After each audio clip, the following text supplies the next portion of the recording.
We are ready, gentlemen, to get into the next game. And you want toffees? You know, I'll bring you toffees.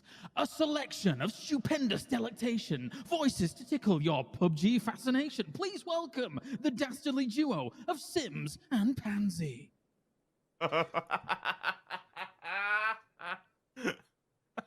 That's proper made Richard happy, that. I love the little voice chin tickled me. I like it. Yeah, Yeah, I like it. lovely. Yeah, I mean, it was pretty good. It was a solid intro. Thank you very much, James. That was a delicacy of an introduction. Let's have a look at what we have. We are starting quite southeast, heading up towards just kind of pretty much bang west. A bit of an issue for anyone going far north. I guess we might see some backup drops here. TSM going a little further south. Let's see where they head towards. I'm kind of curious here. Again, this lobby, not something they're probably as used to as the standard we see them play against. So I'm wondering if they have an early scrap or two here. TQ's quite close, and as is Omakan. I'm just trying to have a quick look while all this is going down, and if we do see these scraps unfold, we'll happily dive into the action. Oh god, yeah, I just realised didn't realise how close they actually were for TSM. Yeah, that is definitely something we will have to watch, and that's a solid circle for them.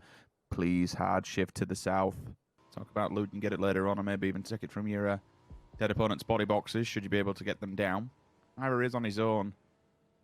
Bard hasn't gone deep enough, so he'll feed the information back, and that's really all that Ira has going for himself at the moment. The fact that they're not pushing aggressively as such. Tell a lie, Wow. James got stuck in. Absolutely no messing around. Went round the back of the building, through the window. Dead. Yeah, and sadly for Vard, I mean, I guess maybe a benefit, whichever you want to look at it. Vard, was looking for the higher ground, trying to keep that safe, but they kind of took a cleaner route in to take over that compound. So yes, TSM definitely saw what was coming their way, but they didn't really have much of a chance to stop it. So as you said, Iro was going to be out on a limb no matter what he did. Northern Lights, Unity. Nope, Bard finally found. Liquid with another one. 2 frags in the back, thank you very much. TSM losing 2 quite early on. I know it was a bit of a fight for this area, but at that distance, I'm surprised he's fallen. Very spread, all individual players. There will be a 2 infects, and, excuse me, Miraku still left standing at least, so some respite, but still, 7 minutes into the game with 2 players down, it ain't great. And yeah, he's definitely getting the full picture of how many players are here for now. Bare minimum 2. Definitely spotted those out. Has support from Diggory from the high ground. So might be able to get a bit of a play going. And of course, Blaze to either reassemble. That's a shot coming out from Diggory. Very, very accurate. And again, another one coming in. Now, Tixu. Surely calls can be made. Hey, get pushing that. Get that pressure going. There, Lazar's out of there. No chance for recovery. Get on the bike. Get back to the others. This one is Ents. Well played, Ents. Nice support from Diggory then.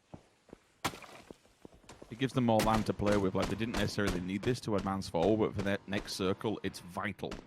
Get them out of the way, get them off of the back, release that pressure, and then you can wander through and see where this next circle takes you. Yeah, for Liquid, they've got to be careful here, obviously. They're getting too much attention, and Northern Lights have to take this fight. But speaking of taking fights, Pixel. Oh, the banger of a heady from Pixel. This man with the barrel is just, again, consistently impressing. Very well played to him. I think it was a 3 times on that too. So very, very accurate, even up close. Should be interesting. How teams survive. How do they work together? How do they get themselves in that circle in a manner which stops them losing 3 players and only having 1 when it's all said and done?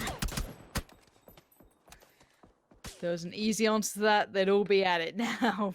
We're seeing Unity getting a bit of the attention back. They had such good high ground to put some pressure on, but now Northern Lights are being pinched in. You can see them being pushed towards the backs, towards the blue. Unity keeping them on their toes. This is going to be hard for the Northern Lights to work with. Liquid looking for a way forward, and that's getting them right next to TSM. A fight this side of Brew earlier that might just be kind of reappearing. Northern Lights adjusted around, utilizing the vehicle, but they've still got Unity to get past them with Batulin's fallen. I feel as though Northern Lights haven't been able to find a way in. This 2-2 split with Unity is incredibly, incredibly powerful here. And look how close TQ and Redline are as well, right outside the door. And let's see if anyone can find a way in. Now, that's huge for Liquid. A little bit of a third party. The Wildcats chiming in on Miraku might open up a push for Team Liquid. But right now, I think it's just K-Mind who's pushed up in this manner. So, yeah, that northwest side, that west side, Rich, I don't know who's going to walk out from this one. It is rife with danger. Yeah, I think it's just a matter of the observers trying to do whatever they can. Kill Steele, traded off. He wasn't actually traded off. He killed his teammate, unfortunately. Braba down, dead. Levent also. Besiktas now getting involved with IW. They made the cross across the road. They've been found from the back lines as well. We will stick on with Redzi. How much more can he do? Where's that last player? Okay, IW, he was the one standing back. So they sent one up front and center to fight off against Besiktas. Down they go, they will fall. The Liquid fight does continue onwards. They find TSM, they annihilate them. All 4 players dead. 15th place, not the best. Tempest, not a great day compared to yesterday, most certainly. A few low placements now, and that's a 14 to boot also. Besiktas at least picking up more frags than what they did in the latter stages. Spyro knocked by the blue, and that comes off the amount of damage that was provided by Orange. He does have the deep to the left-hand side. I'm keeping an eye on that kill feed to make sure he gets that medkit off, which I think he has done. Orange onto Perfectus. Besiktas onto Quantum. That's a full-on wipe. Spyro does go down to the blue. No point will be found on that one, but now Na'Vi, they found Red Zone. Upside of the hill from the back as well. T-Bone. This height advantage is going to be so damn good to everybody who wants to come down to the southwest area. Yeah, this should be mop-up time for Omicron. You should see them sitting on a good couple of kills if they can try and capitalize. For now, Na'Vi just blinked and just got completely eliminated.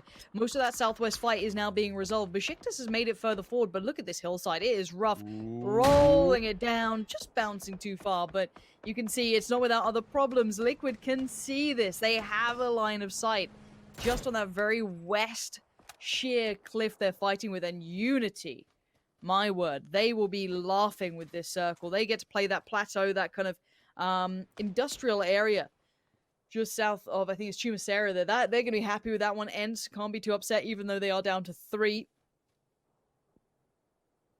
Redline with a huge sweep around. I mean, with the speed of the blue, to get the stims on, they could avoid that fight altogether and make it in a little bit further ahead.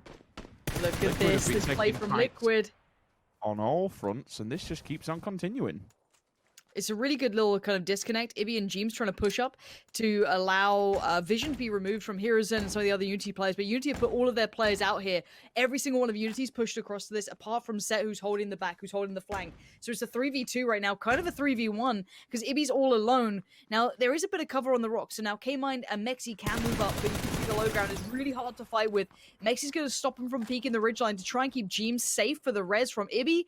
Nicely played, but now they have to handle Unity at the top. They can't let this slip. You can't live side by side, and there's a time limit. As soon as Omicron are done with their fight in the south, they'll be looking this way, and if it's not Omicron, it'll be Redline, one of the two. Now, Redline still being locked at the low side of the hillside. Merkel's going to try and put up all of the smokes, put up all of those walls, but even with all of that done, Marv still goes down. Omicron are being a real pain here towards Redline, and Michael kind of stuck in a bad position as Liquid start their push. Here's some stuff on the top side, but look at the way they're using the terrain, using the rocks for cover. Really frustrating for Hiruzen, trying to bail out Orange, but he can't get vision. Nicely done by Liquid. Mexi trying to climb up as well, use these cliffs to his advantage, but it's tough, it's tricky. It's not easy to get past. Omicron still trying to shuffle up slowly but surely, holding that line of safety in the south, now focusing towards AA that has been Blaze's target for the last circle. They remove some of the bodies that they knocked down on the side of Redline as well, so they want to get a bit of revenge in there. Michael falls to the blue. 9th place will be Redline for now. It fares better when we go to El Zerengel. Mexi onto Hiruzen. Danaman, that's a 2. They're actually going to follow this up. Ibby, K-Mine straight on the flush. Job done. Now they look towards the third and final player. Unity is absolutely decimated. That's a disgusting shot. Hard scopes in. Job done. Big plays from Liquid. 11 kills as well. They are not afraid to take fights in this game. This is the Liquid of old that I remember. Keeping players alive and being highly aggressive. I'm a big fan. I think this is really where they just kind of... You see the best of them. It's always rather unfortunate when they go into recovery mode and they lose players early, because then it becomes a bit more passive. You see them looking for those just entry points and just sitting down and seeing what they can take and snake away. But right now, this is Liquid firing on all cylinders. Oh, this is sick. I love that. Yeah, they're just going to jump right to where Unity were. That super strong position in the north. They get to control it. They need to get lay of the land, so give them a second to get their kind of bearings here. Ents are towards their east. You still have the remainder of Omicron towards the west. The south has Atomical in it, surprisingly, able to heal through that blue still. That was some time they were able to heal through that. You have BF there, Blaze as well. So 6 teams, 15 players. You got to feel like this has to be Liquid's game. It assumes so. I would have liked to have seen Ents go a little bit earlier around that Chumacera sweep and up the side towards the oil cylinders. Like, I kind of feel now they're boxed into a corner and they can't really go nowhere because Liquid will be able to play off the back of that and just pin them down in the ditch. Page onto Lazar. Tries to get away from Rip and he does. Don't really have time to get the res onto Gempty. That's a questionable one. Comes down to Page. One-man band. Yesterday he was a monster. Today, shut down. Very little health. And Blaze keep on blazing. One bleeding away at the wayside. If they get there quick enough, it could be a res. It's going to be sketchy. Ents is moving towards it. I'm a big fan of that. You know what I'm a big fan of as well? Jimbo with an AWM. The green gun, the green machine, it's in play. And they have a very few amount of targets to finish off. They'll hear all this gunfire going on, Lauren. Essentially, they can set up for it. Well, they're trying to push as a three-man pack. They're going to leave K-Mine on the backside to try and keep vision across everything, relay information to the three-man hit squad who can just roam and sweep. Now, they have to be careful to not miss players. If they go past someone like Atomical, for example, like they're doing now, that means they are open to danger.